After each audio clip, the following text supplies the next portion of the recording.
Hello everybody, welcome to a new video for the week. I hope you're all having a successful one so far. Today I just wanted to quickly discuss a couple of things. First of all is a breakout strategy, or a breakout formation I should say, on the range bar charts, and also just what to look out for in a trending market with range bars, because it can be easy to be caught offside. So I just want to touch on a couple of points to help identify what those will look like and what to do in those sort of situations. So first of all, just going touching base back on yesterday, Tuesday, we had a nice setup on the euro versus the Australian dollar.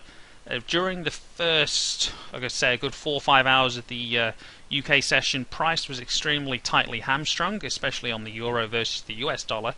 It was trapped in a 15 pip range for several hours. And what we got here is I've drawn in a horizontal line here at 148.90. It's simply, you can see here, just look at the number of touches. It started during the Asian session around here. You got a number of touches here, and then once the UK session got underway, we had several touches.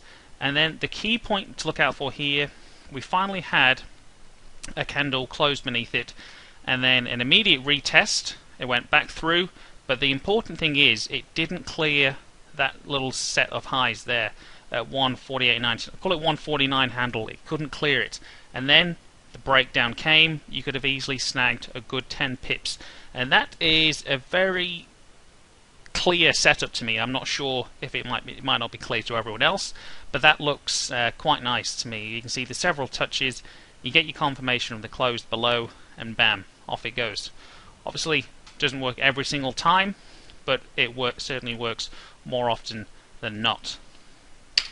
So let's just fast forward to today. I've already had one trade where price rushed up earlier during the day. It may have been on the back of the rumours of the Chinese earthquake, and then it formed at the time a nice double top pattern with the awesome oscillator quite a bit lower. So I took my entry at 149.22. It did go a little bit higher and then came down nicely once the euro weakened off. Just going to flick over to my pound versus the Australian dollar, which is a lot more trending than the euro. So a couple of things to point out here. Currently the range is at 115 pips. On average, let's have a look. The daily average so far, it's around 134 for a 10-day average. So it's got a little bit more room to go if it decided to go higher.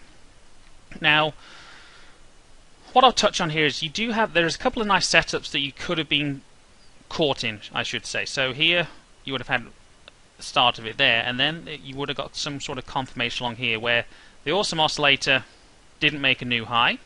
It's leveled off in a double top formation, and price here made a significant higher high, and then it would have went down a little bit, but then it's gone and pushed quite a bit higher. So what you need to be aware of is, firstly, price being held up by these two blue lines here. They do have their proper names. The blue line is the Kiju Sen, and the red line is, refresh my memory, is the Tenkan Sen. So they do have proper names, but they're simply moving averages, and you can see price respecting them. It closes below, doesn't break lower, and then it keeps going higher. And then you also have this support structure here where price keeps touching it and will go on higher. And that's actually a nice setup there for my continuation trade that I've spoken about in earlier videos. Price touches the cloud, closes above the Kiju Sen, which is the blue line. Pow! Nice easy 10 pips there. Didn't take that one as I was out having some lunch, but that is a nice structure there. So what to look for if you want to short, if you want to be a contrarian trader where you want to go against the grain, which I often do, but it's learning when to take your medicine and when to get in and when to get out.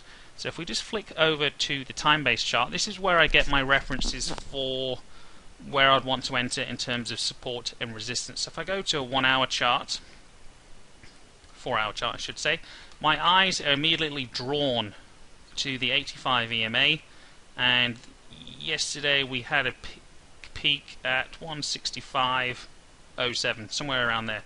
You can see that's just a general good area where price is constantly interacted with it. So if we now go back to the pip range chart, if I bring up 165.07, somewhere around here, that's where you'd be looking to enter. Whilst that is a beautiful uptrend. I always like to think there's a possible reversal, especially around good price structures, and you would have got a nice setup there where price made a higher high and the oscillator did not, and eventually it's going to come off for a nice result. So it's just picking your spots, be extremely cautious of where you're entering, and I'm only looking for probably 10, 15, sometimes 20. All depends on what I think can happen, and especially the time of day is a massive factor. But that's just a couple of points I wanted to touch on today, and there'll be more later. Thanks very much.